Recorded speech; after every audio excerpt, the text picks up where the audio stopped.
कि यूपी को क्राइम की बेल्ट कहा जाता, ऐसा क्यों कहा जाता था? आपने वो दौर देखा है जब यूपी? मैंने बहुत दौर देखा है और क्राइम की बेल्ट यूं कहा जाता था। उत्तर प्रदेश में ऐसा कौन सा क्राइम था कि जो कि न हो रहा। बाहुबलियों के ऊपर आ जाएं तो शुरू करें वहीं से, गाजीपुर से मुख्तार अंसारी, प्रयागराज अतीक अहमद। आपने समाज को अपराध मुक्त बनाने में हर संभव प्रयास किया है। 1974 यूपी कैडर आईपीएस पूर्व डीजीपी। मैं स्वागत करना चाहूंगा वर्तमान में नोएडा इंटरनेशनल यूनिवर्सिटी के चांसलर विक्रम सिंह जी का। सर, आपका बहुत बहुत स्वागत है। धन्यवाद विराट जी, बड़ी कृपा की कि आप पधारे और आपने अपना बहुमूल्य समय दिया। सर, 2007 में जब मायावती जी का वो सरकार बनी, उसके बाद हमने देखा सर चंबल में बहुत सारी चीज़ें उस समय हुआ करती थी, ददुआ, ठोकिया और इनके एनकाउंटर्स हुए। सर, उस दौर के विषय में कुछ बताइए कि क्यों नहीं। अगर एक ही बिरादरी के लोग और उसी बिरादरी का गैंग है तो उस बिरादरी का लाभ और सूचना तंत्र आपको मिनिमम है। ददुआ ठोकिया ने भी इसका लाभ उठाया, फूलन देवी ने भी इसका लाभ उठाया। सर, ये ददुआ और ठोकिया मतलब इन दोनों में ज़्यादा खूंखार कौन था?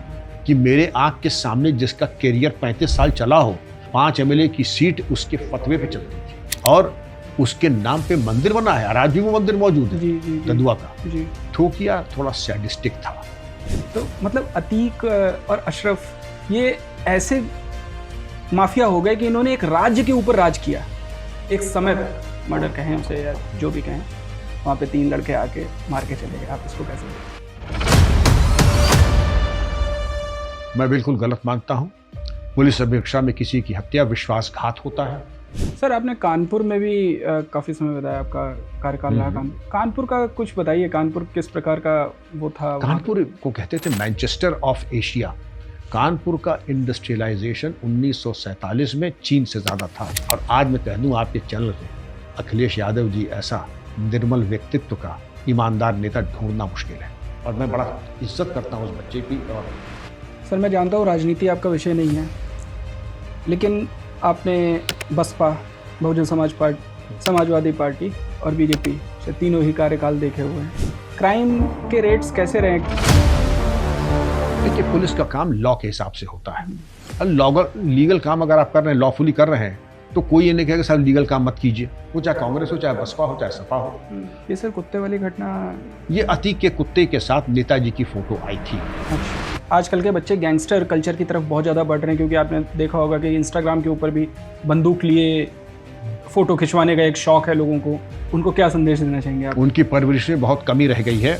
माता पिता, शिक्षक और पुलिस विभाग की जिम्मेदारी है ऐसे बच्चों को चिन्हित करें और उनको प्यार से समझाएं। नमस्कार दोस्तों, स्वागत है आपका वायरल अल्फाज के एक और एपिसोड में। मेरा नाम है विराट दीक्षित।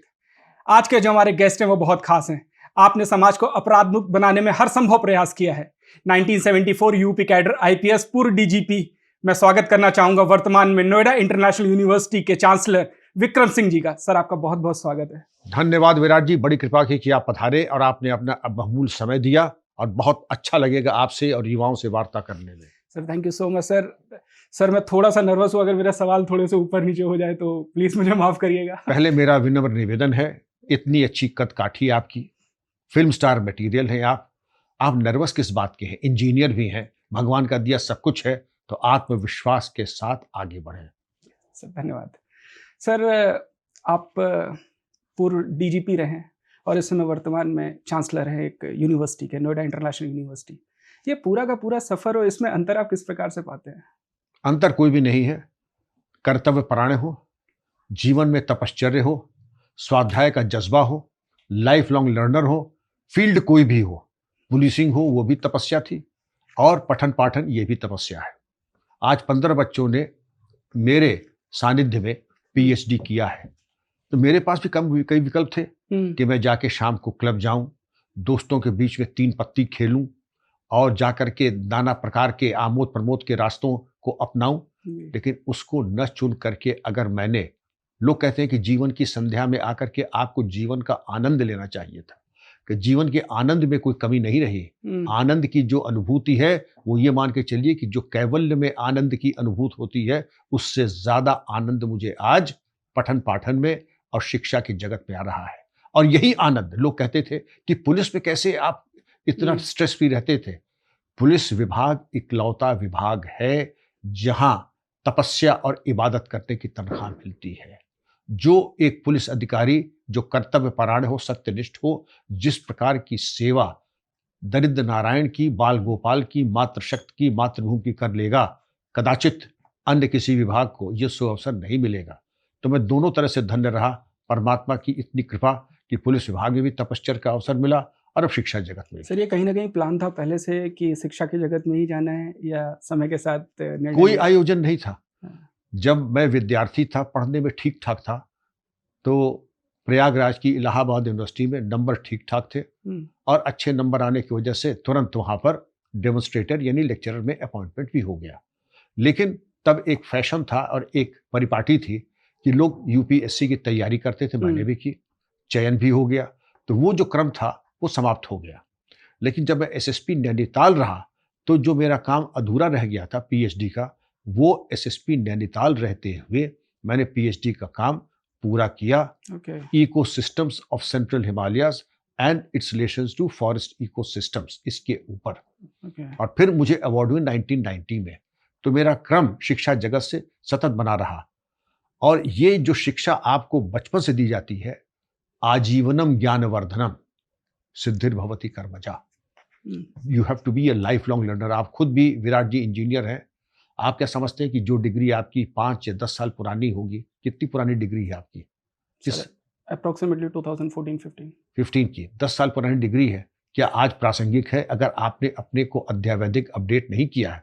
कोई भी डिग्री हो, विशेषकर इंजीनियरिंग की, और जिस प्रकार से एआई, मशीन लर्निंग और आईओटी वगैरह का समावेश हो रहा है, अगर आप अप टू डेट नहीं रहेंगे, बहुत जल्दी आप इररिलेवेंट हो जाएंगे और हमारा आपका स्थान वहीं हो जाएगा जैसे म्यूजियम में इन ट्रॉफीज का है, वहीं रख दिए जाएंगे कि अब आप शो पीस हो चुके हैं, अब आपकी कोई प्रासंगिकता नहीं रह गई है। तो प्रत्येक युवाओं को मैं कहूंगा कि अपने ऊपर निवेश करें। आपके पास 100 विकल्प हैं आमोद प्रमोद के भी, और एक विकल्प है पठन पाठन का भी। क्योंकि आज के समाज में ये जरूरी नहीं कि एक परीक्षा पास कर लें और वो विभाग या वो कंपनी 36 साल आपका बोझ ढहे। आपको इतना सिद्ध करना है, do more than what you are paid for. जितना कंपनी या सरकार आपको तनख्वाह दे रही है, उससे ज्यादा रिटर्न आप करेंगे, तब तक आप रहेंगे रेलेवेंट और प्रासंगिक। और जिस दिन आप उससे कम देंगे, उसी दिन कंपनी कह देगी कल से आने की आवश्यकता नहीं है। जी, आप कुछ कह रहे थे। सर, मैं कह रहा हूँ कि मैं जब से आपसे मिला, आपका आंग्ल भाषा पे और हिंदी भाषा पे, अंग्रेजी और हिंदी पे समान रूप से मैंने वो देखा। ये मतलब बहुत ही एक तरीके से मतलब दोनों ही लैंग्वेज पे समान आप बातचीत में रखते हैं। एक कुछ इसके पीछे का वो है कि हाँ, मैं जिस जनरेशन का हूं, तो पढ़ाई लिखाई पूरी कॉन्वेंट स्कूल्स में ही हुई थी। कॉन्वेंट स्कूल्स में ये परिपाटी थी कि अगर आप हिंदी बोलते या हिंदी की पुस्तक या पत्रिकाएं ले, जैसे उस जमाने में था पराग, चंदा मामा, तो आपको एक व्हाइट कार्ड मिल जाता था, कहता कुछ नहीं था।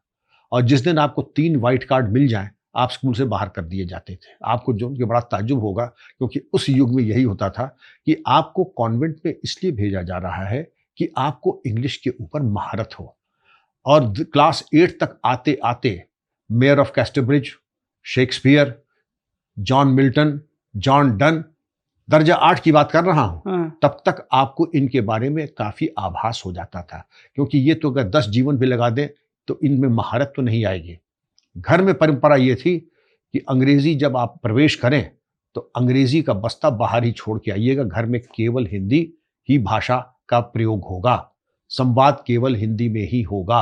रामचरितमानस के ऊपर चर्चा होगी, चाहे वो जलपान का समय हो, जिसको आप ब्रेकफास्ट कहते हैं, या सांध्य भोजन का समय हो, तब अगर बात तब होगी जब आप गीता का कोई 1-2 श्लोक उसकी मीमांसा कर देंगे, भले ये 1 मिनट में। रामचरितमानस की 4 चौपाई सुना देंगे, नहीं तो कदाचित माता जी यही कहेंगे पहले जाके कुछ पढ़ करके आओ, कुछ सुनाओ, जिससे कि भूख और ज्यादा खुले। तब हम लोग स्वाध्याय और सत्संग के उपरांत भोजन प्रसाद करेंगे। तो जब तब याद सादर शिव ही नाई अब माथा, बरनव बिशद राम गुण गाथा, संवत 1631 करऊ कथा हरिपद धरि सीसा, नौमी भाम बार मधुमासा, अवधपुरी यह चरित प्रकाशा। तो ये तब की परंपरा है। पिताजी हमारे उर्दू, फारसी और अरबी के बड़े आलिम थे, किताबें भी लिखते थे, मुशायरों में भी जाते थे, और इंग्लिश के ऊपर भी बराबर का है उनकी महारत थी। और क्या लिखते थे अंग्रेजी। लेकिन हम लोगों को जो भी चीज जो उनको नगीने मिल जाते थे, जैसे गुलिस्ता बोस्ता फारसी के 2 बहुमूल्य ग्रंथ हैं, और मैं आपसे उम्मीद करता हूँ आपके चैनल के माध्यम से कि हमारे बच्चे उनको पढ़ें, उनका ट्रांसलेशन पढ़ें।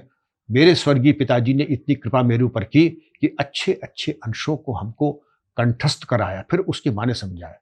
जैसे गुलिस्ता में है, गिले खुशबुए दर हमाम रोज़े रसीदस दस्त महबूबे बदस्तम वरो गुफ्तम की मुश्किया अबीरी की असबुए दिलावेज़े तुबस्तम बगुफ्ता मन दिले नाचीज़ मुदम वलेकिन मुद्दते बागुल नशस्तम।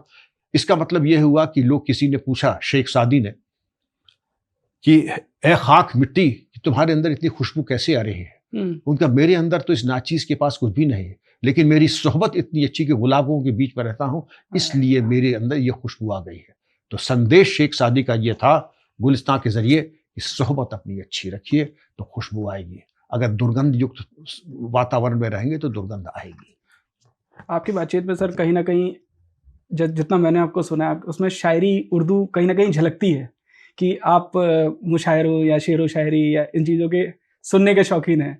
ये शौकीन अब ऐसा समय तो नहीं मिला, लेकिन पिताजी के मिजाज में था कि छोटी मोटी नशिस्त में या जो मिर्जा गालिब है, ज़ौक़ है, दाग, अकबर इलाहाबादी, या आपके एक तत्कालीन फैज़ाबाद आज के अयोध्या में रफ़ीक शादानी साहब बहुत अच्छा, जो उनका वाला लहजा था, जो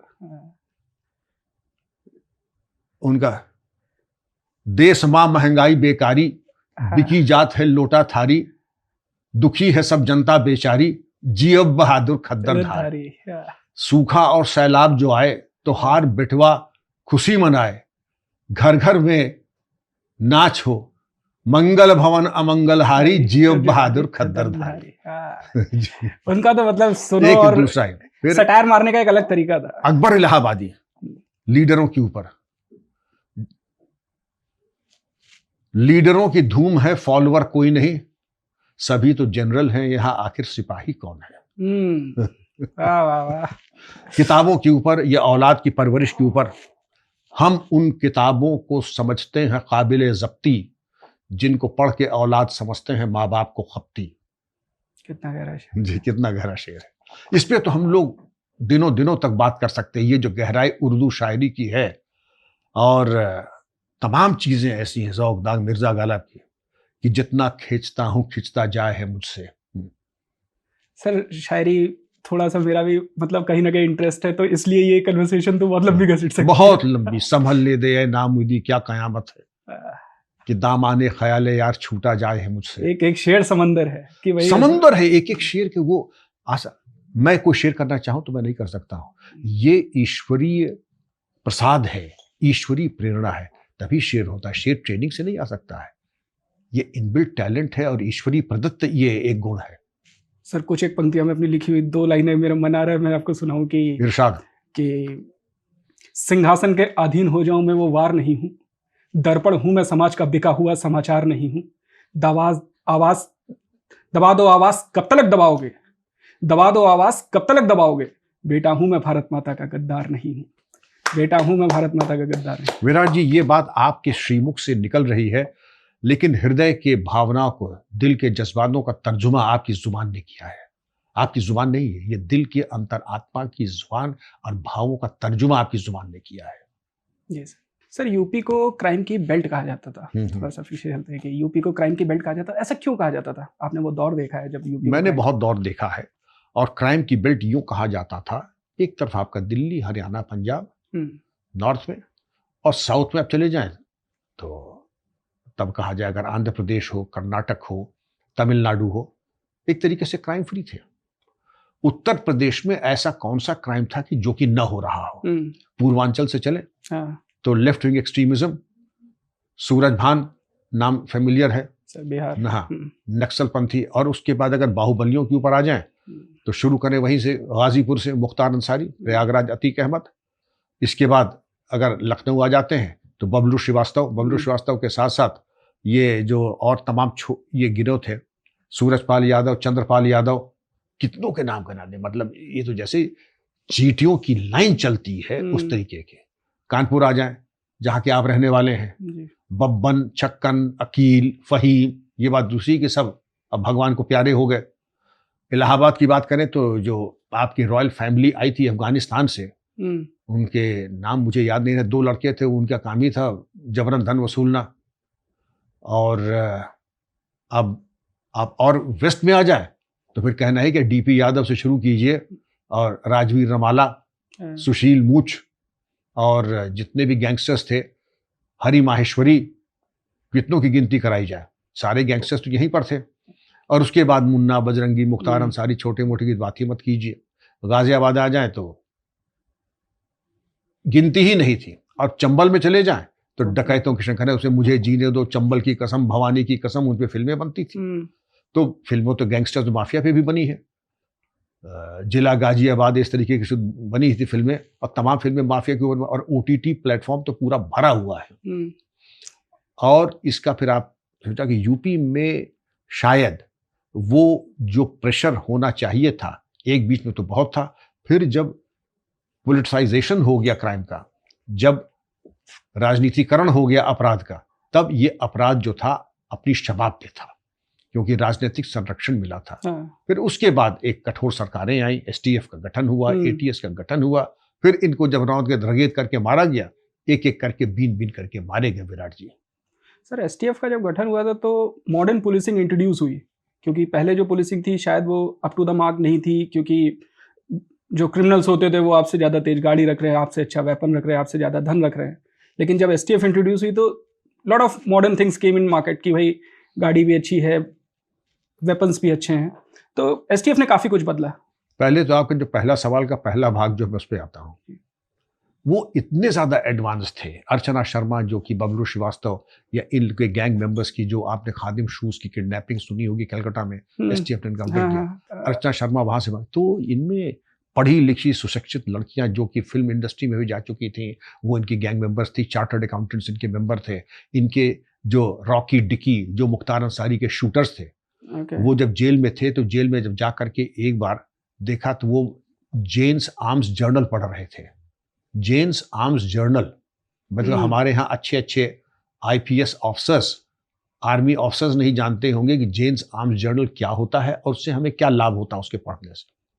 तो पूछा कि ये बताओ कि हमें 2 वेपन्स देखने हैं, एक ऊजी सब मशीन गन और दूसरी हम देखना चाहते हैं AK-47, दोनों में श्रेष्ठ कौन सी है? उनका सर ऊजी सब मशीन बेहतर है, क्योंकि इजरायली है, कंपोनेंट्स आसानी से मिल जाएंगे, रुकावटें कम है, वर्टिकल इजेक्शन है, नाइट फायरिंग का इंतजाम है, और इसके अलावा उसमें रुकावटें इतनी कम है कि चोकिंग बड़ी कम होती है। ये एक गैंगस्टर कह रहा है। एक तो उसका नॉलेज देख लें, उसका पठन पाठन देख लें आप। दूसरी चीज, जब श्री प्रकाश शुक्ला मारा गया था, उसके पास से डीओ सेलो गाड़ी बरामद हुई थी। यस, और करोड़ों रुपए उससे बरामद हुए थे। AK-47 बरामद हुई थी। आप कंपेयर कर ले, किसी थाने के पास क्या इतना माल, असबाब, डेवो गाड़ी, AK-47 इतना एम्यूनिशन था? नहीं था। और मैं तो कहता हूं कि शायद हिंदुस्तान के किसी थाने में नहीं होगा। तो आपने सही कहा कि क्रिमिनल पुलिस से 2 जनरेशन, एक जनरेशन नहीं 2 जनरेशन आ गया था। एसटीएफ का गठन इसीलिए हुआ कि उसको अंडरवर्ल्ड से और माफिया से एक जनरेशन आगे होना है। तो टेक्नोलॉजी का इस्तेमाल, और टेक्नोलॉजी में ये देखा गया, पहले तो ये था कि एक अच्छा पुलिस अधिकारी कौन है जो 500 पुशअप लगा ले, जो सरिया मोड़ करके सीधा कर ले, जो एक साथ 4 मुर्गे खा जाए। वो कभी रहा होगा तो रहा होगा। आज की तारीख में अगर आप पासवर्ड क्रैक कर सकते हैं, हैकिंग क्रैकिंग रोक सकते हैं, अगर आपको साइबर टेक्नोलॉजी की कुछ जानकारी है, साइबर फोरेंसिक्स की कुछ जानकारी है, आप हैकिंग कर सकते हैं और हैकिंग रोक सकते हैं, तब तो आप है प्रासंगिक। वरना उसी क्वालिफिकेशन पे जिस पे आप सरिया मोड़ करके सीधा कर लेते थे, 500 पुशअप लगाते थे, आज की तारीख में शायद कांस्टेबल के लेवल पे भी आपकी भर्ती आज संभव नहीं है, क्योंकि वो बहुत महत्वपूर्ण अब नहीं रह गया है। बौद्धिक और उस तरीके से टेक्नोलॉजी का इस्तेमाल, इसीलिए बड़ी संख्या में जो लड़के लड़कियां पुलिस में आ रहे हैं हर लेवल पे, आईपीएस में ही नहीं, कांस्टेबल, हेड कांस्टेबल वगैरह पे भी, वो इंजीनियर्स हैं, आईटी स्पेशलिस्ट्स हैं, क्योंकि आप कंप्यूटर सिस्टम के अंदर जाना है, आपको कुकीज को अनरेवल करना है, आपको जो चीजें डिलीट कर दी गई हैं उसको प्राप्त करना है, पासवर्ड आपको क्रैक करने हैं, आपको एक तरीके से इलेक्ट्रॉनिक सर्वेलेंस में क्या भेजते हैं, कैसे डेटा रियल टाइम जाना है, जिससे कि आप ऑपरेशंस को गाइड कर सकें। पहले ये था कि अगर आपको किसी मल्टी स्टोरीड बिल्डिंग में जाना है तो पुराने दौर में आप 303 लेके जाएंगे रिवॉल्वर पिस्टल। अब अगर आपको जाना हो, एसटीएफ को जाना हो, वो थर्मल इमेजेस लेके जाएगा, नाइट विजन डिवाइस लेके जाएगा। एक तरीके से वो पूरी ज्योग्राफिया उस कमरे की पता लगा लेगा, पूरी मदद होगा कि कोई वॉशरूम में है, कोई बेड पर है या कोई पलंग पर है, वेपन अगर है तो कहाँ पर है, और पूरी तैयारी के साथ फिर वो जाएगा और ऐसे धड़धड़ाते हुए दरोगा जी कि मेरा नाम अभयपाल सिंह है और मैं ऐसो डासना हूं ना। एसटीएफ का आदमी पहले जाएगा, या तो हाउस कीपिंग की तरह जाएगा या वेटर की तरह जाएगा, और उसके साथ पूरी तैयारी के साथ वही बिल्कुल। इसीलिए एसटीएफ का सक्सेस रेट 99% और सिविल पुलिस का सक्सेस रेट आप बेहतर जानते हैं। कन्विक्शन रेट भी, यही नहीं, कन्विक्शन रेट भी एसटीएफ का 90% से ऊपर है। और सबसे अच्छी सुखद बात यह है कि इतने सक्सेस के बाद भी मानवाधिकार का हनन की शिकायतें एसटीएफ की बिल्कुल मिनिमल है, क्योंकि उनको किसी को छूने की जरूरत नहीं है। एसटीएफ को सर ओपन हैंड दिया गया था कि दे कैन मतलब वो अपने तरीके से थोड़ा सा काम कर सकते हैं, अपने तरीके से कानून की परिधि में रहते हुए। और कानून की परिधि में रहते हुए यही खूबसूरती है। ह्यूमन राइट्स एंड पुलिस मेरी एक पुस्तक है, उसमें मैंने यही कहा है कि पहले ये कहा जाता था कि अच्छा पुलिस अधिकारी वो है जो आधा कसाई हो और आधा इंसान हो, तभी आप अच्छे पुलिस अफसर हैं। कि रात के 12-1 बजे के बाद अपराधियों की पूछताछ क्यों, रात के 12 बजे के बाद क्यों? कि जब जनता लेट शो वाली अपने घर पहुंच जाए, जब सड़क पे दूर तक तुम्हारी चीखें नहीं जाएं, तब हम पूछताछ करेंगे। तो उस पूछताछ के लिए जाता अब एसटीएफ जो है बिल्कुल आपके कैमरेज लगा करके, और अब तो खैर सुप्रीम कोर्ट की गाइडलाइंस भी आ गए कि प्रत्येक पुलिस थाने में, चौकी में सीसीटीवी रहेगा। तो आपको छूने की जरूरत नहीं। अगर आप अपना काम जानते हैं, आपके मोबाइल फोन की एनालिसिस आप कर सकते हैं, आप उसके कोड को तोड़ करके आप उसको एक्सेस करते हैं, फोटो को भी, मैसेजेस को भी, व्हाट्सएप को भी, तो आपको किसी को छूने की जरूरत ही नहीं। सिवाय इसके कि जो टेलीफोनिक कॉन्वर्सेशंस है वो आपके पास है, मूवमेंट आपके पास है, जीपीएस ट्रैकिंग आपके पास है, आपको ज्यादा कुछ करने की जरूरत ही नहीं है। आप देखिए टेक्नोलॉजी कहां से कहां पहुंच गए। आपको एक मेले में जाना है और बदमाशान की तलाश करनी है, तो विराट जी पहले होता था कि लोग जा रहे हैं, लोगों को पकड़ रहे हैं, देवों की तलाशी ले रहे हैं। अब क्या है, अब आपका एक ऐसा ड्रोन आ गया है और उस ड्रोन में फेशियल रिकग्निशन सॉफ्टवेयर है, विद क्रिमिनल हिस्ट्री है। वो ये भी स्कैन करके आपको बता देगा कि किसकी जेब में हथियार है, किसकी जेब में विस्फोटक है। वो ड्रोन सिर्फ उड़ेगा और आपको बता देगा कि ये लाल कमीज, ये पीली कमीज, ये काली पतलून, इनके पास जरा चेक कर लीजिए, इनका नाम ये है, बन्ने, बोंदू, कल्लू, पप्पन, पप्पू, इनकी जेब में पिस्तौल या चाकू हो सकता है, हो जाएगा। वो आपका काम एआई, वही टेक्नोलॉजी ने पुलिस का काम इतना आसान कर दिया है कि आपको किसी को मारने कूटने की जरूरत ही नहीं है, अपने आप सब खुल जाता है। जी सर, 2007 में जब मायावती जी का वो सरकार बनी, उसके बाद हमने देखा सर चंबल में बहुत सारी चीज़ें उस समय हुआ करती थी, ददुआ, ठोकिया, और इनके एनकाउंटर्स हुए। सर उस दौर के विषय में कुछ बताइए कि क्यों नहीं। ये लोग टोपोग्राफी का लाभ उठाते थे और जातीयता के बीहड़ का। दो तरह के बीहड़ हुए, एक तो टोपोग्राफी का हुआ, जंगल, पहाड़, नदी, जहां पुलिस न पहुंच सके, और एक जातीयता का बीहड़।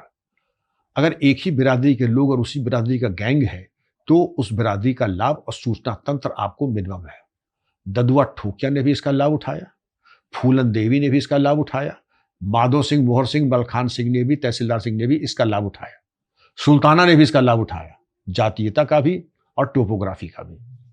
वही टेक्नोलॉजी जब आ गई, ददुआ ठोकिया दोनों मारे गए कुछ दिन के अंतर में ही शायद दोनों। हाँ 14 डेज का शायद। बिल्कुल, पहले आपके ददुआ मारे गए, उसके बाद जब एसटीएफ टीम आ रही थी उस एसटीएफ टीम के ऊपर एम्बुश करके ठोकिया ने उन पे आक्रमण किया, और जहां तक मुझे याद आ रहा है 3 हमारे कर्मचारी शहीद हुए थे। उसके बाद एसटीएफ ने कमर कस ली और अमिताभ यश जो आज एडीजी लॉ एंड ऑर्डर है, उन्होंने घेर करके इनका भी इलाज कर दिया, ठोकिया का भी। सर ये ददुआ और ठोकिया, मतलब इन दोनों में ज्यादा खूंखार कौन था? दोनों। देखिए ददुआ तो एक इतिहास रचा था उसने। मेरे जब नौकरी में नया नया आया था तभी से ये क्रियाशील था, और मारा तब गया जब मैं डीजीपी हुआ। मान के चलिए कि मेरे आंख के सामने जिसका कैरियर 35 साल चला हो और लोग उसके नाम के, जिस जगह कह दे 5 एमएलए की सीट उसके फतवे पे चलती थी, उस एरिया में चित्रकूट के जहां कह दे वोट एक तरफा, उसके टेरर या जात बिरादरी को लेकर के जो भी, और उसके नाम पे मंदिर बना है और आज भी वो मंदिर मौजूद है, जी जी जी ददुआ का। जी। ठोकिया थोड़ा सैडिस्टिक था, ददुआ थोड़ा सोशल था। जिसके ऊपर हाथ रख दे वैसे ही उस तरीके की इलेक्शन होते थे, जितवा देता था। एमएलए, एमपी सभी जीत जाते थे उसके इशारे पर। तो जब जीत जाते थे तो आप समझ सकते थे कि बाहुबल, धनबल, राजनीतिक बल सभी कुछ तो उसमें था। सर, ये जो ददुआ जो था, मतलब जो ये ठोकिया था, ये ददुआ का शागिर्द था। शागिर्द था, तभी तो उसने प्रतिशोध में एम्बुश किया और हमारे एसटीएफ के 3 जवानों को शहीद किया। एंड ददुआ सोशल थोड़ा सा ज्यादा था। वो सोशल ज्यादा था, लेकिन क्रिमिनल वो भी था, दुर्दांत था और दस्यु था, इसमें कोई संदेह किसी को ना हो। एक तरीके से राजनीतिक संरक्षण कहीं ना एक कहीं तरीके से रॉबिन हुड की छवि बना करके, रॉबिन हुड की छवि बना करके राजनीति में भी हस्तक्षेप करना, जितवा देना, लोगों के यहाँ कुछ चंदा कर देना, गरीब बच्चियों के विवाह आदि में कहीं किसी के यहाँ दान दक्षिणा कर देना, भंडारे करवा देना, ये सारी चीजें जो रॉबिन हुड बनने के लिए, भाई उसमें दिक्कत क्या है? अगर आपने 1 या 2 करोड़ रुपए डकैती से, फिरौती से, जबरन धन से निकाल लिए और 10 लाख खर्च कर दिए अपनी छवि बनाने में, तो वो एक मैं इसको निवेश मानता हूं, उसको मैं पुण्य नहीं मानता हूं, उसको मैं निवेश मानता हूं।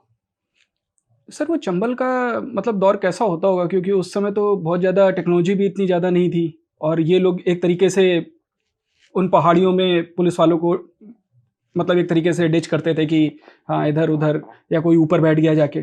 तो कैसे मतलब इन लोगों को ढूंढा जाता था या किस तरीके से इन लोगों के ऊपर पुलिसिंग करी जाती थी? इंफॉर्मेशन होता था, मुखबिरी, इंफॉर्मेशन और ट्रैक मूवमेंट करना।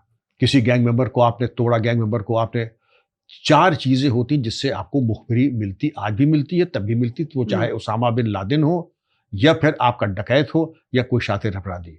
रिवेंज यानी प्रतिशोध, रिवॉर्ड यानी पुरस्कार, जेलसी मतलब प्रतिस्पर्धा और फियर यानी डर। तो 4 कारणों से मुखबिर तैयार किए जाते हैं।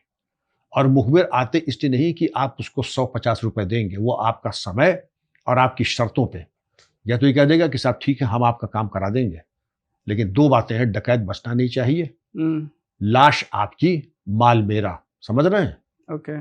लाश आपकी, डकैत आप ले जाइए, लेकिन जो भी माल होगा 1 रुपया हो तो और 1 करोड़ हो तो माल पे पूरा हक मेरा होगा। अच्छा। सोना जितना होगा वो मेरा होगा।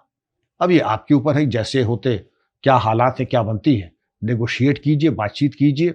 लेकिन जो 4 पाए हैं उस मेज के मुखबिरी के, रिवेंज, रिवॉर्ड, जेलसी, फियर, इसके आधार के ऊपर सबसे कारगर वो होते हैं जो पुरस्कार के ऊपर काम करते हैं, क्योंकि डर वाला जो उसकी सूचना बहुत विलंब से मिलेगी और बहुत सटीक नहीं होगी।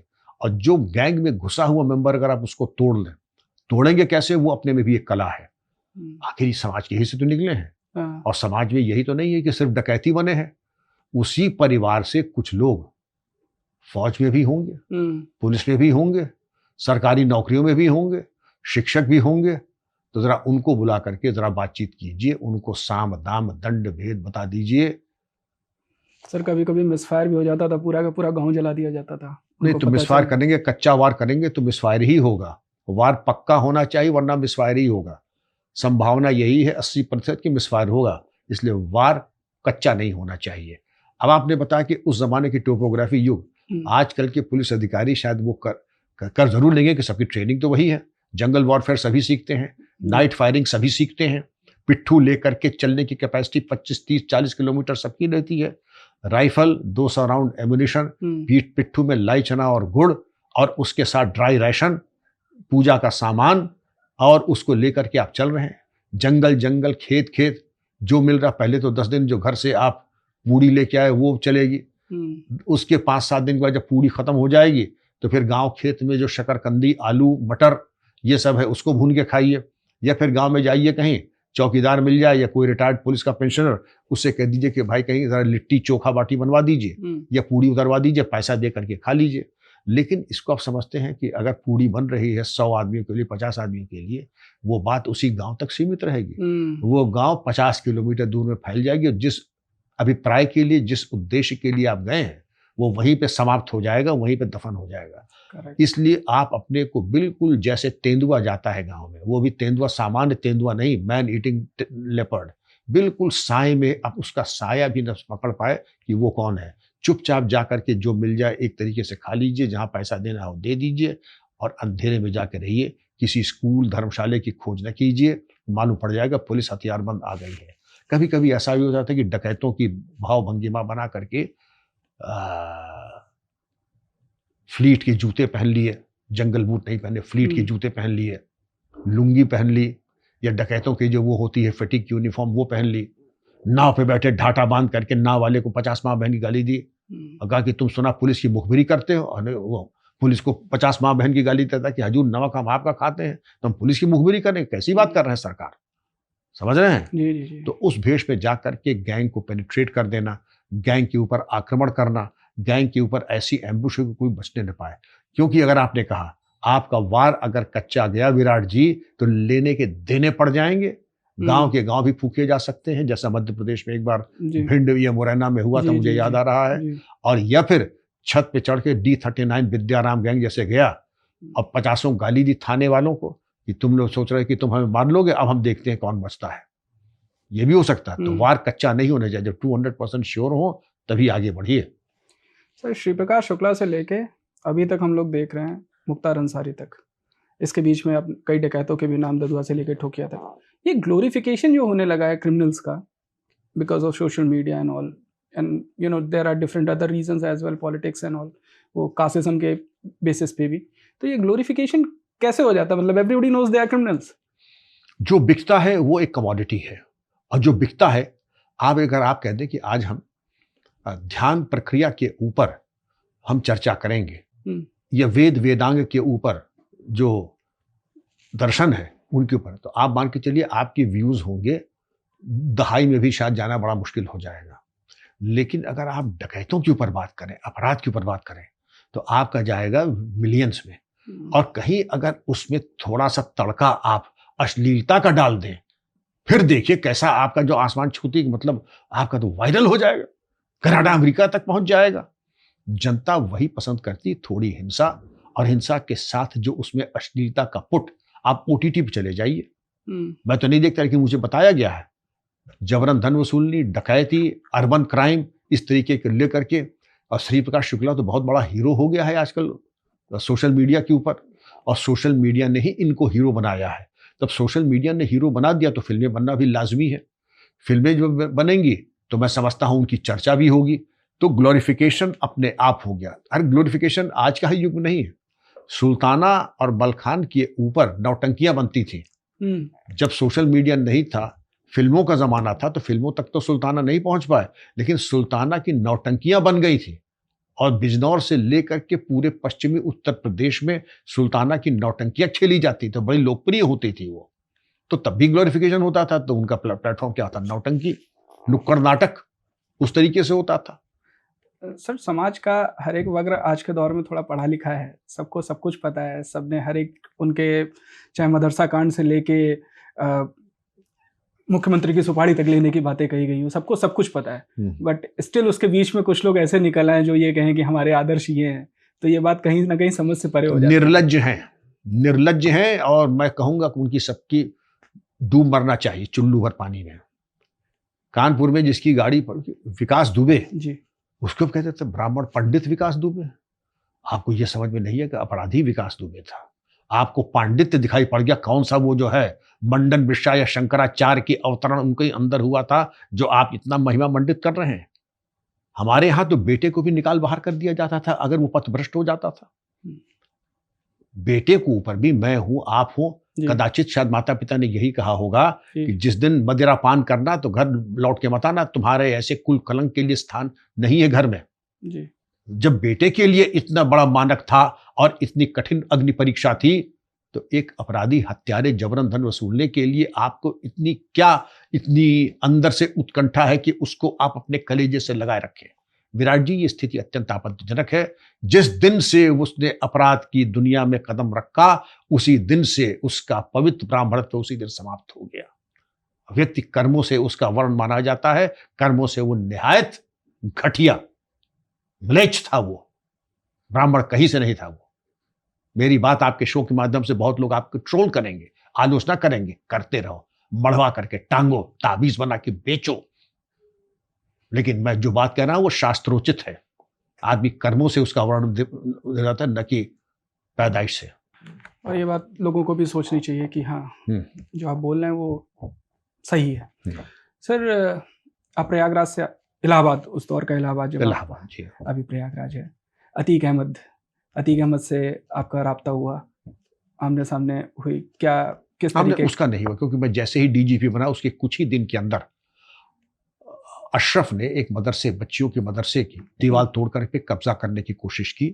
चाहे टेस्ट करने को, टेस्ट बलून जैसे होता है, देखें नया डीजीपी आया है क्या करेगा, नई सरकार आई है क्या करेंगे। अच्छा, तो नई सरकार, नया डीजीपी, सीट शायद बहुत महत्वपूर्ण राजकीय सत्ता से जुड़ा हुआ व्यक्ति, सोचा था जरा टेस्ट करके देखें, और बच्चियों के साथ सामूहिक बलात्कार किया। तो मैंने कहा कि टेस्ट किया है तो अब सुनिए कि आपने क्या किया। तो मैंने क्या किया, जो भी तर्कस में जितने तीर थे सब झोंक दिए। अपराध पंजीकृत पहली बार, जब 11 हाईकोर्ट के जज अपने को रिफ्यूज कर लें कि हम अतीक का मुकदमा नहीं सुनेंगे, अपराध लिखना, गैंगस्टर एक्ट लगाना, गुंडा एक्ट लगाना, और ये कह देना कि चल अचल संपत्ति अब होगी आपकी कुर्क, और जहां मिल जाएंगे आप और गिरोह के आदमी, वो मेरी भाषा और शैली आप पता लगा लें। यही था कि जिंदा या मुर्दा मैं देख लूंगा आपको। अब आप अपने को सुरक्षित न समझे, आपको अब कोई बचाने वाला नहीं रहेगा। उसके 24 घंटे के अंदर उसकी पत्नी ने मिलने का समय मांगा, क्योंकि जनप्रतिनिधि की पत्नी थी तो समय देना ही था। छोटे बेटे असद को लेकर, बड़ा मासूम सा छोटा सा प्यारा बच्चा था। वो पत्नी का नाम शाइस्ता थी, आई थी। तो जैसे होता है किसी महिला के लिए, और विशेष करके महिला में है, तो सम्मान के साथ उनको कार्यालय में बुलाया। जी। पानी चाय के लिए पूछा, और उनसे पूछा उनका, आप मेरे बड़े भाई की तरह है, पिता की तरह है। मैं उम्मीद करती हूँ कि आप मुझे बेवा नहीं बनाएंगे। उनका, मैं आपको या किसी को भी नहीं चाहूंगा कि बेवा बने। मैं चाहूंगा सब खुशहाल रहें, आबाद रहें, और किसी तरह की कोई मुसीबत किसी भी आप महिला के ऊपर ना आए। लेकिन अगर आपके शौहर ने सेवा का अवसर दिया तो निराश मैं उनको भी नहीं करूंगा, सेवा करूंगा भरपूर, वक्त से पहले और उम्मीद से ज्यादा। तो कोई गलत फहमी बेगम साहिबा लेके ना जाइएगा, कोई गलत फहमी लेके ना जाइएगा। मैं चाहूंगा कि आपकी खिदमत, मैं चाहूंगा कि असद आगे बढ़ करके जिंदगी में कुछ काम करे, पढ़ाई लिखाई करे, तालीम करे, लेकिन जो होने को कौन टाल सकता है। सर, मैंने एक किताब पढ़ी मनोज राजन त्रिपाठी जी की, कसारी मसारी। तो उसमें अतीक अहमद के ऊपर काफ़ी विस्तार से उन्होंने लिखा है। तो मतलब अतीक और अशरफ ये ऐसे माफिया हो गए कि इन्होंने एक राज्य के ऊपर राज किया एक समय तक, और कुछ भी नहीं उसके बाद हुई। और उसके बाद आखिरी में इस तरीके से उनका जाना हुआ, मर्डर कहें उसे या जो भी कहें, कि 3 लड़के आए और वहाँ पे कैमरे के ऊपर गोली मारी गई, हत्या करी गई। और फर्स्ट टाइम इन इंडिया कि कैमरे के ऊपर, और वहाँ सब पुलिस वाले खड़े थे, जहाँ पे हम लोग इस समय कहते हैं कि लॉ एंड ऑर्डर सब कुछ अच्छा है, वहाँ पे 3 लड़के आके मार के चले गए। आप इसको कैसे देखते हैं? मैं बिल्कुल गलत मानता हूँ। पुलिस अभिरक्षा में किसी की हत्या विश्वासघात होता है, कानून का उल्लंघन होता है, और बहुत बड़ा प्रश्न चिन्ह लगता है कानून व्यवस्था को लेकर के। इसका मतलब पुलिसकर्मी अपने कर्तव्य के प्रति जागरूक और पूरी तरीके से समर्पित नहीं थे, वरना अभिरक्षा में इस तरीके की हत्या का होना, बिल्कुल इसमें कोई माफी का खाना नहीं होना चाहिए। लेकिन उसके बाद सरकार ने इसके ऊपर एक न्यायिक आयोग बैठाया। न्यायिक आयोग ने बहुत विस्तृत इसकी जांच की और कुछ व्यवस्था दी। अब चूंकि न्यायिक आयोग है, सरकार के द्वारा गठित है, तो उनकी फाइंडिंग के ऊपर मैं टिप्पणी नहीं करूंगा। मेरी व्यक्तिगत अभिमति यह है, पुलिसकर्मी की अभिरक्षा में अगर इस प्रकार की घटना होती है तो हमारे पुलिस रेगुलेशन में, guard of the court rules में इसका प्राविधान है कि कार्रवाई कड़ी होनी चाहिए और तुरंत होनी चाहिए, अपराध पंजीकृत होना चाहिए। एक और बाहुबली हुए जिन्होंने कोर्ट में ये दिखा कि हमारी जान को खतरा है, और मुख्तार अंसारी उनका नाम था। उनसे कभी आमना सामना हुआ या कभी किसी प्रकार की बातचीत हुई? क्योंकि उन्होंने तो आपके आमना सामना 1-2 बार दूर से हुआ, और वो भी वहां पर जब सदन चलता था तो अक्सर हम लोग जाते थे S DGP, S IG STF, S IG crime, वहां आमना सामना हो जाता तो बड़े सम्मान के साथ, बड़े शिष्टाचार के साथ। मैं ये कह दूं कि सामान्य शिष्टाचार में मुख्तार ने कमी नहीं की। लेकिन उसके पीछे कितना शातिर दिमाग था मैं पूरी तरीके से जानता था, क्योंकि उसको मालूम था मुझे वो खरीद नहीं सकता है, मुझे वो डरा नहीं सकता है। और ये भी मैंने कह दिया जब उसने कहा था, आप गूगल करके देख सकते हैं, तो मेरी हत्या करा देंगे, कि मैं किसी की हत्या नहीं, मैं बहुत ही अहिंसावादी, गांधीवादी और अहिंसक विचारधारा का व्यक्ति हूँ। लेकिन मेरी अहिंसा की परिभाषा ये है कि दूसरों पे हिंसा करता है उसके ऊपर कानून की परिधि में रहते हुए हिंसा करना भी अहिंसा है। आप ये न समझ लें कि मैं गाजर मूली हूं, कोई काट के निकल जाएगा, नहीं जा पाएगा। इसके पहले कि आप अपनी पिस्तौल निकालें, इसके पहले कि कोई आप चाकू निकालें, मैं आपको मिला दूंगा मिट्टी में। मेरी अहिंसा की परिभाषा ये है। और मुख्तार अंसारी को जब जेल में रखा गया तो एक तालाब खोदा गया जहाँ पे गाजीपुर जेल, वहां पर तालाब खोला गया जहां की भाई मछली पाली गई, जिससे कि भाई को जब कभी ताजी मछली खाने की तलब हो तो उसी तालाब से मछली ला करके भाई के लिए पकाई जाए। बैडमिंटन कोर्ट विशेष तौर पे, और वहां के जिलाधिकारी जाकर के मुख्तार के साथ बैडमिंटन खेले। तो संदेश बिल्कुल स्पष्ट है कि शासन प्रशासन का पूरा आशीर्वाद आपके ऊपर है।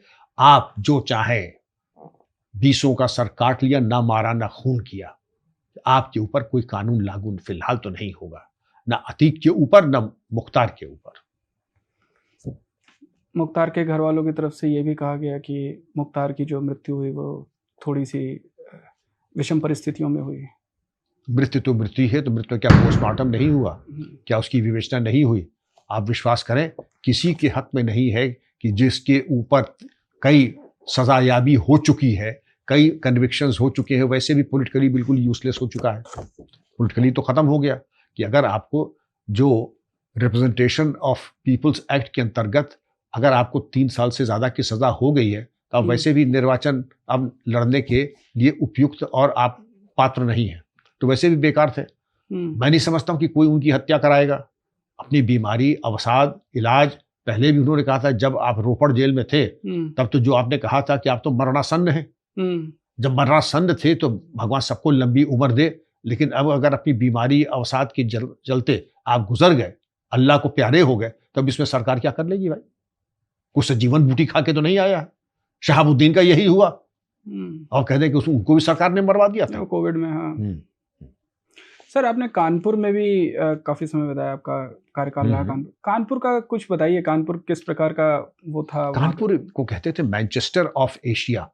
कानपुर का इंडस्ट्रियलाइजेशन 1947 में चीन से ज्यादा था। जितनी वहां जूट और टेक्सटाइल मिल्स थी, और एथर्टन वेस्ट ले लीजिए, जेके जूट ले लीजिए, लाल इमली ले लीजिए, लक्ष्मी रतन कॉटन मिल्स ले लीजिए, स्वदेशी कॉटन मिल ले लीजिए, मालूम पड़े कि इंडस्ट्रियल हब था कानपुर। और अंग्रेजों की बड़ी मौजूदगी थी कानपुर में, क्योंकि वहां पर ब्रिटिश इंडिया कॉर्पोरेशन था, तमाम ऐसी फैक्ट्रीज थी जो कि जॉइंट वेंचर्स थी। तो एक बहुत ही ग्रीन पार्क था, वहां पे इंटरनेशनल क्रिकेट मैचेस होते थे।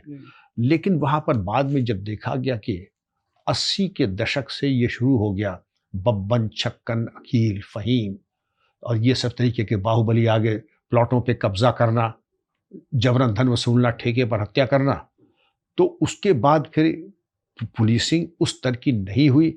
मैं आया था शायद वहाँ 1988 में, फिर उसके बाद जब बीन बीन करके इनका इलाज किया जाने लगा, वहाँ पर जुआड़ खाने चलते थे क्लब की आड़ में जहाँ जुआ होता था। मूलगंज में वहाँ पर मैं क्या कहूँ, आप बेटे की तरह हैं, वो रेड लाइट एरिया था, वो सब 150 साल से चल रहे थे, सब बंद किए गए। और इसके बाद वहाँ पर जब राम जन्मभूमि आंदोलन चल रहा था तो कानपुर में भी दंगा हुआ। कानपुर में हाँ, नई सड़क पर जो दंगा हुआ तो उसके ऊपर हम लोगों के वाहनों के ऊपर बम से आक्रमण हुआ, ग्रेनेड से आक्रमण हुआ। और ग्रेनेड से जब आक्रमण हुआ तो मेरे पास रहती थी राइफल और राउंड। राइफल निकाल करके जिन्होंने बम फेंका था उनको मार के, क्योंकि मेरा कर्तव्य था आत्मरक्षा में। तत्कालीन इंडियन पीनल कोड में धारा 96 से 106 तक ये मुझे अधिकार है कि अपनी या किसी अन्य की सुरक्षा में न्यूनतम बल प्रयोग करके स्थिति को नियंत्रण करें। वो मैंने किया। प्रेस कॉन्फ्रेंस की कि आप दूसरों को दोष न दें, ये मैंने ही चलाए थे हथियार, और मेरे ही कारण अगर इनकी मौत हुई है तो अब कानून अपने कार्रवाई अपने हिसाब से करेगा। सर्विस रिवॉल्वर 303 राइफल, 303 राइफल, क्योंकि रिवॉल्वर की शिस्त जो होती है वो क्रिकेट की पिच का अंदाज है आपको, करीब 25 गज तक दूर जो मारक दूरी है और शिस्त आप ले सकते हैं। लेकिन 303 एक बहुत ही खूबसूरत हथियार है। ये 1 किलोमीटर तक की रेंज है इसकी, और अगर आप आदि चलाने के प्रैक्टिस है तो आप ये मान के चलिए अगर तीसरे बटन आंख के बीच में एम लेकर के आपने मारा तो आपको बचना असंभव, 100% दूसरे लोक में ही जाना होगा। तो दिखाई पड़ रहा है ग्रेनेड मांग रहे हैं, भड़काऊ बयानबाजी कर रहे हैं, ग्रेनेड पे ग्रेनेड फेंक रहे हैं, बम फेंक रहे हैं, तो इलाज तो होना ही, इलाज हो गया, दंगा शांत जब हो। आप वहां गए थे तब की जो क्राइम था और जब आपने वो कानपुर छोड़ा था उसके बीच में अंतर कितना आया था? लोग कहते हैं, लोग कहते हैं, ये मैंने नहीं कहा लेकिन लोगों ने कहा, 2 बार कहा मेरे लिए। एक बार जब डीजी बना तो लोगों ने कहा कि इनको जनरल डायर को ला करके डीजीपी बनाया है, और जब कानपुर गए तब भी लोग कहते हैं कि जनरल डायर को ला करके एसएसपी का पद दिया गया है। ये लोगों ने कहा, लोगों ने मुझको बताया और इंटेलिजेंस ने कहा कि आपके बारे में ये आम चर्चा है। मैं बहुत निराश हुआ कि जरूर मेरे कर्मों में कोई कमी रही होगी, लोग मुझे जनरल डायर, मैं केवल अपराधियों के लिए ही एक आतताई था, सामान्य जनता के लिए उनसे मुझसे अच्छा मित्र और संरक्षक कोई मिलेगा नहीं। सर अगर ये किसी नागरिक ने बोला होगा, किसी आम आदमी ने बोला होगा तो वो एज अ कॉम्प्लीमेंट कि वो जनरल डायर जस्ट बिकॉज कि आपने जो क्रिमिनल्स थे इसलिए बोला होगा। राजनीतिक हस्तक्षेप भी खूब हुआ उस दौरान, ये भी बता दूं, उसमें कोई दिक्कत नहीं है। अब पुलिस के और प्रशासन के ऊपर अगर पत्थर फेंके जाएंगे, पुलिस और प्रशासन के ऊपर गोलियां चलाई जाएंगी, बम फेंके जाएंगे, तो जहां से बम आएंगे तो उस क्षेत्र की निगरानी के लिए हमें चौकियां खोलनी पड़ेंगी। तो उस इलाके में बेकनगंज, चमनगंज में चौकियां खोली गई, जैसे संभल में खोली नहीं गई आपने टेम्परेरी चौकी, क्योंकि हमें जगह मिल नहीं थी, कंजेस्टेड एरिया था। हैंडपंप, 3 चीजें, वॉच टावर, हैंडपंप और एक टेम्परेरी चौकी हटमट बना करके। डीएम कपिल देव साहब थे, सिंह साहब थे, उन्होंने पूरा संसाधन उपलब्ध कराया शासन की मदद से। शिकायत वगैरह साहब आपने तो बेपर्दगी कर दी, उनकी बेपर्दगी कहाँ से कर दी? जब बम फेंका जा रहा तब बेपर्दगी नहीं हुई थी, जब कट्टों से, हथियारों से गोलियां चल रही तब बेपर्दगी नहीं हुई। अब जब पुलिस मौजूद है और अपराधियों की छाती पे मूंग दल रही है तो बेपर्दगी हो गई आपकी। हमारे पुलिस अधिकारी कर्मचारी बहुत अनुशासित रहते हैं और हर जगह महिला पुलिस रहती है, इसलिए बेपर्दगी का अब बेहया आरोप लगाने की कोशिश भी ना करें। सर एक दौर आया आजम खान साहब, जो कि अभी ये इसी दौर की मैं बात कर रहा हूँ। हाँ, इसी दौर की। तो उसमें खान साहब वो तो बहुत बड़े वरिष्ठ मंत्री हैं, कुछ दिन पहले रिहा हुए हैं। हाँ, रिहा हुए हैं। तो उनके द्वारा ये कहा गया कि आपने तो बड़ा जुल्म किया। उनका जुल्म तो माननीय मंत्री जी मेरे ऊपर हुआ है, मेरी फोर्स के ऊपर हुआ है। कितने घायल हैं, आरोप वो लगाए जो हम कभी सोच भी नहीं सकते, करना तो बड़ी दूर की चीज है।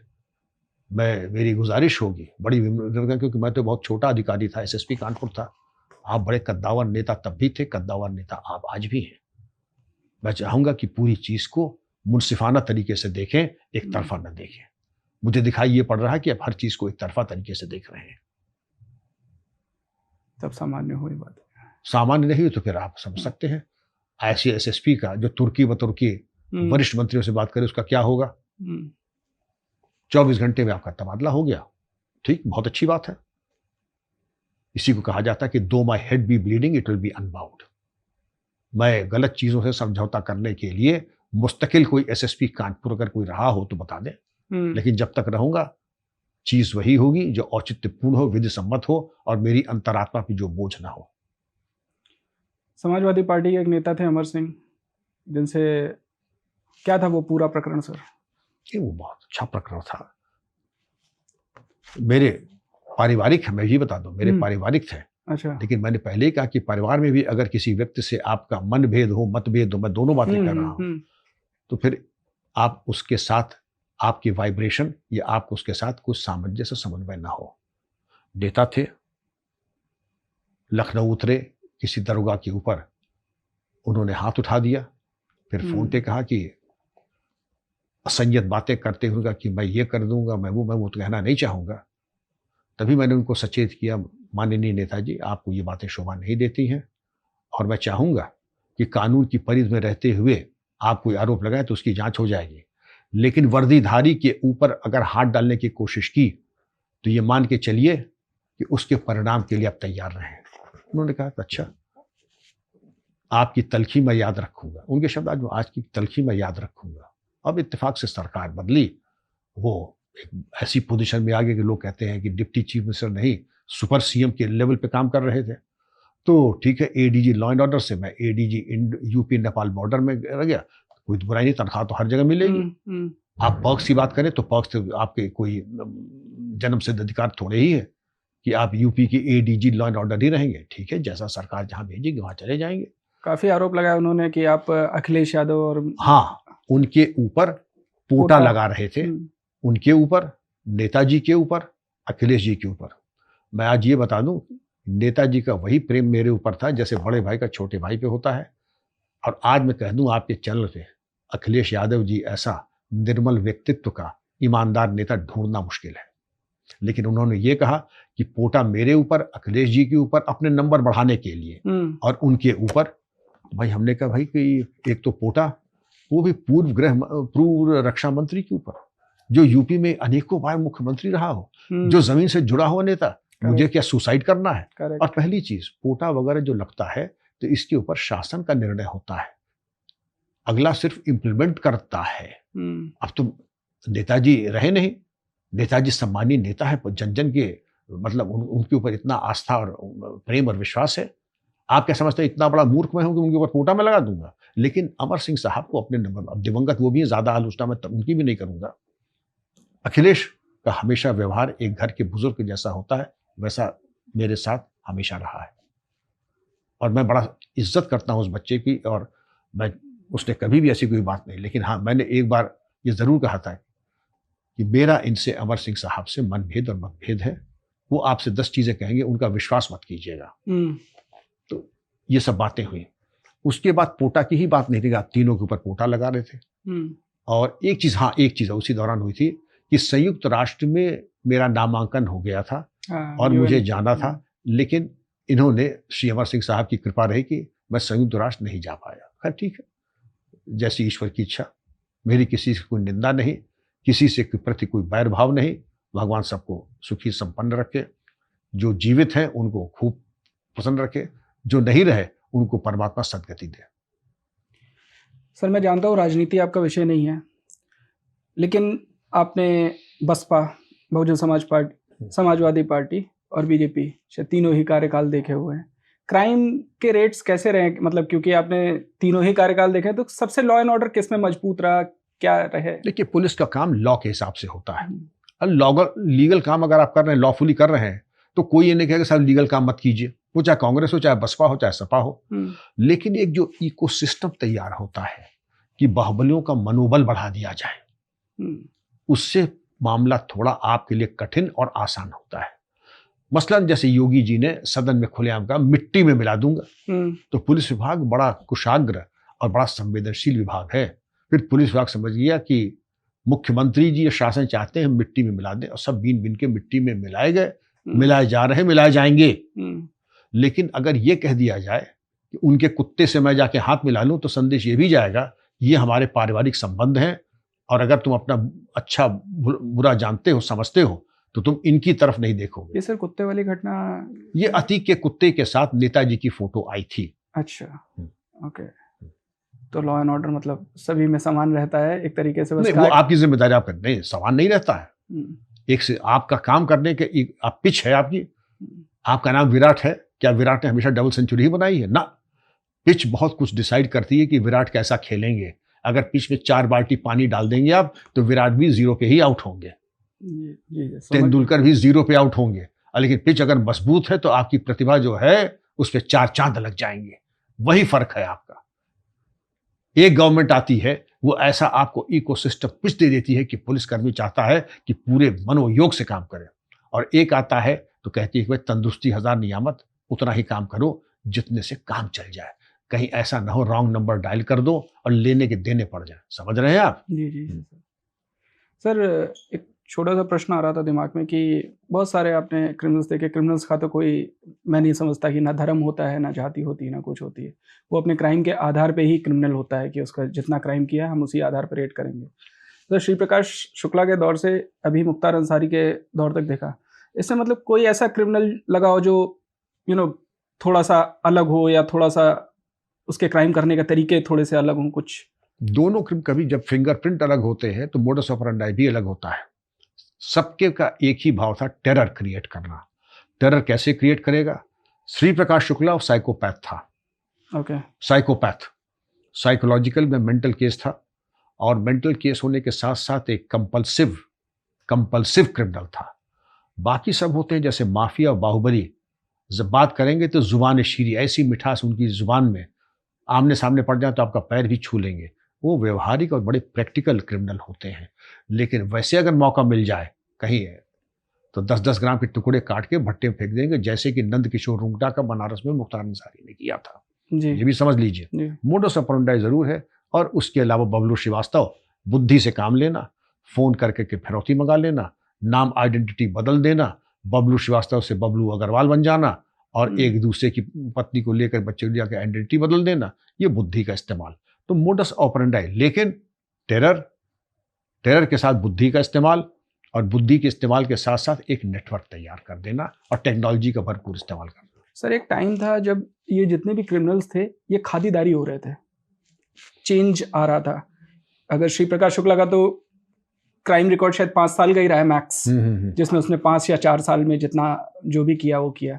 उसके बाद जितने भी लोग थे, चीज़ें थोड़ी सी एक वाइट वॉश कर लिया कि मतलब जनता की नज़रों में आप अच्छे हो गए हो, और उसी के बैकएंड में चीज़ें रन होती रही, और जो नहीं हो पाए वो चले गए। तो ये जो कन्वर्जन था ये मतलब कैसे हो गया? क्योंकि सब जानते थे कि कहीं ना कहीं पहले क्रिमिनल थे। फूलन देवी को पहले डकैती थी, लेकिन जब समाजवादी पार्टी से टिकट दिया, सर ऑफ कोर्स ये राजनीति में थोड़ा सा जा रहा है, बट मेरा ये मानना है कि मतलब क्रिमिनल्स को कैसे कन्वर्जन, जस्ट बिकॉज कि हाँ जनता चाहती थी या पॉलिटिशियंस चाहते थे? एक युग था जब अपराधी और अपराध को जीरो टॉलरेंस की एक उपसंस्कृति थी, और एक युग आया, आप कुछ भी हो, अगर आपके पास 50 करोड़ रुपए हो या जातीय समीकरण हो, जैसे फूलन देवी जी का नाम आपने लिया, तो आप अगर देखें कि आज की समाज के ताने बाने में 3 बड़े महत्वपूर्ण बिंदु हैं। एक तो अपराध, दूसरा जात, क्राइम, कास्ट एंड पॉलिटिक्स। तो 3 इंग्रेडिएंट्स हैं इस मेज की 3 टांगे हैं, अपराध, कास्ट और पॉलिटिक्स। और एक चौथी टांग लगानी हो, धन। क्रिमिनल तो कई होते हैं, लेकिन हर आदमी तो राजनेता नहीं बन जाता है। और किसी ने कहा भी था, अपराधी तो मैं तभी तक हूं जब तक मेरी हैसियत 10 करोड़ से कम है। जिस दिन 10 करोड़ से कम होगी, मैं भी ये फटीग उतार करके, मैं भी खादी पहन करके, मूंछों पर ताव दे करके, मैं भी फॉर्च्यूनर पे बैठ करके, मैं भी राजनीति करूंगा। अब ये किसी क्रिमिनल ने ही कहा था। अगर आप चाहें तो गूगल जाकर के देख सकते हैं। तो क्राइम, कास्ट, पॉलिटिक्स और मनी, इन चारों चीजों का जब मिश्रण बनता है, और एक को जब आप छुएंगे, दूसरा अपने आप छू लेंगे, दूसरा छुएंगे तो तीसरा आ जाएगा। इन चीजों का समावेश ये कब सबसे ज्यादा हुआ? 1985 के बाद। जी। वीरेंद्र शाही, हरिशंकर तिवारी, उधर पूर्वांचल में आप आ जाएं, इधर आपके चंद्रपाल यादव, सूर्यपाल यादव लखनऊ में, और इस तरीके के मौला भुक्कल इलाहाबाद में, इन तमाम नामों से ये कहीं ये चीज सामने आती है कि क्राइम, कास्ट, पॉलिटिक्स और धनबल। समाज को अपराध मुक्त बनाने की कोशिश हर संभव करी जाती है, लेकिन अगर क्रिमिनल ही एक तरीके से समाज को रन करने लगेगा तो समाज अपराध मुक्त, क्योंकि वो कहीं ना कहीं अपने अवशेष छोड़ देता है हर जगह। जो अवशेष नहीं, पूरी तरीके से वो हावी हो जाता है।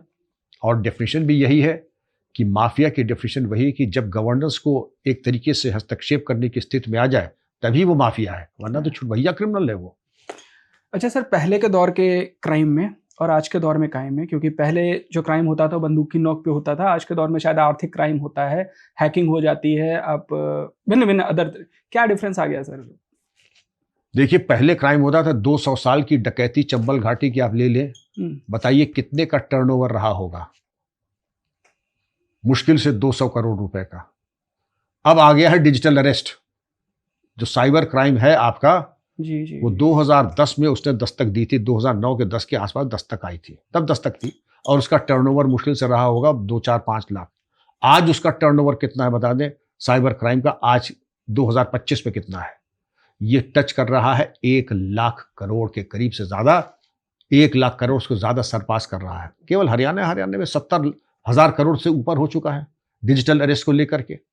आप ये देखें, 100 सोनार की 1 लोहार की, 200 साल में तो आपने कमाया 200 करोड़, और यहां मालूम पड़े कि एक एक दिन नहीं, जब तक आपका इंटरव्यू खत्म हो जाएगा 200-400 करोड़ रुपए निकल गए होंगे साइबर क्राइम में। तो ये इसका जो साइबर क्राइम का जो, जैसे पहले कहा जाता था कि ऐसा कोई परिवार ढूंढना मुश्किल है जिसमें पैंडेमिक या कोरोना ना आया हो, और उसी तरह से आज कोई परिवार ऐसा नहीं है जिसके ऊपर साइबर अटैक, डिजिटल अरेस्ट की काली साया ना आई हो। क्रेडिट कार्ड फ्रॉड आप ले लीजिए, सेक्सटॉर्शन आप ले लीजिए, जॉब स्कैम ले लीजिए, फेक लोन एप्स ले लीजिए। आप इसके अलावा एक बहुत बड़ा स्कैम लगा है लॉटरी स्कैम, इसके अलावा आपको लगा गैम्बलिंग स्कैम, और भी तमाम ऐसी चीजें आ गई हैं कि न बंदूक की जरूरत कुछ नहीं, एक मोबाइल फोन, 4-5 मोबाइल सेट रखिए, कॉल सेंटर चलाइए और करोड़ों के वार न्यारे कर लीजिए। थोड़ा पुलिस को अपने हमवार कर लीजिए, पुलिस का थोड़ा प्रोटेक्शन चाहिए। अभी महाराष्ट्र में पता लगा है, दुर्भाग्य से कुछ आईपीएस अफसरों के संरक्षण में, एक कॉल सेंटर चल रहा था जो कि जबरन धन वसूली करना, मादक पदार्थों का क्रय विक्रय कराना, और एक एक व्यक्ति को रिश्वत जो मिलती थी, कितनी मिलती थी बताइए, 50-60 लाख रुपए महीने की रिश्वत और टर्नओवर। अब जब इस तरीके का क्राइम, पहले तो था रिश्वत थी कि छोटी मोटी रिश्वत किसी पुलिस वाले ने ले ली तो वो भी बहुत बुरा था, लेकिन जब महाराष्ट्र का ये जो उदाहरण आया कि कॉल सेंटर करके अपराधी ही करा रहे हैं, आप अपराधी करा रहे हैं, तो भैया परमात्मा ही मालिक है हमारे विभाग का और समाज का। सर वैसे तो आजकल जो हमारे मतलब वर्दीधारी लोग भी हैं, वो भी रील बनाते हुए बंदूक के साथ मिल जाते हैं। तो अभी तो सोशल मीडिया पे बहुत सारी चीजें पता नहीं है वैलिड हैं या नहीं है, कर सकते हैं ऐसा या नहीं कर सकते हैं। आपके लिए गवर्नमेंट सर्वेंट राज्य कर्मचारी आचरण नियमावली है, गवर्नमेंट सर्वेंट कॉन्डक्ट रूल्स। आप किसी भी मीडिया, सोशल, प्रिंट या इलेक्ट्रॉनिक पर जब तक कि गवर्नमेंट से परमिशन न हो आप नहीं जा सकते हैं, और अगर जाते हैं तो केवल 2 परिस्थितियों में जा सकते हैं कि केवल वैचारिक या कोई वैज्ञानिक, या तो कोई साइंटिफिक हो या फिलोसॉफिकल हो। इसके अलावा आप अपनी रील बनाएं, नाचते हुए बनाएं, ड्यूटी के दौरान बनाएं, वो बिल्कुल अवैध है, इलीगल है, और गवर्नमेंट ने इसके बारे में शासनादेश निर्गत भी किया है कि कोई पुलिस अधिकारी अपनी वर्दी में, थाने में, ड्यूटी के दौरान या राजकीय कार्य के संपादन में किसी प्रकार की कोई रील नहीं बनाएगा। ये इन आदेशों का सरासर उल्लंघन है, और उस दर्शन और फिलॉसफी का भी उल्लंघन है कि कोई भी राज कर्मचारी अपने बारे में अपने आप को महिमा मंडित करने का प्रयास नहीं करेगा। एनोनिमस होना चाहिए, सेल्फ एफेसिंग होना चाहिए, और अपने बारे में बहुत ज्यादा, जिसको कहते हैं छपास का रोग नहीं होना चाहिए।